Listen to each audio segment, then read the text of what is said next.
میلاد اسے منانا چاہیے کہ جس کے پیدا ہونے پر بیٹی کو زندہ دفن کر دیا جاتا تھا، جس معاشرے میں بیٹی کو باعث شرم سمجھا جاتا تھا،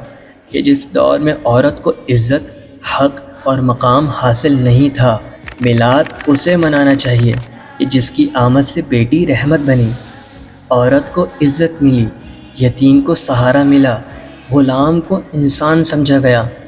اور ظلم کے اندھیروں میں عدل کا چراغ روشن ہوا۔ میلاد اسے منانا چاہیے کہ جس نے ہمیں سکھایا کہ بیٹیاں بوجھ نہیں ہیں، اللہ کی نعمت ہیں، جس نے دشمنوں کے ساتھ بھی حسن اخلاق کا درس دیا، کہ جس کی سیرت صرف ایک قوم کے لیے نہیں بلکہ پوری انسانیت کے لیے رحمت بن کر آئی۔ اور سب سے بڑھ کر میلاد صرف چراغاں کا نام نہیں، میلاد اپنے آقا صلی اللہ تعالی علیہ وآلہ وسلم کی تعلیمات کو اپنی زندگی میں اتارنے کا نام ہے۔ اگر پیارے آقا صلی اللہ تعالی علیہ وآلہ وسلم سے محبت ہے تو ان کی سنت سے بھی محبت ہونی چاہیے، ان کے اخلاق اپنانے چاہیے اور ان کے پیغام رحمت کو عام کرنا چاہیے، صلی اللہ تعالی علیہ وآلہ وسلم۔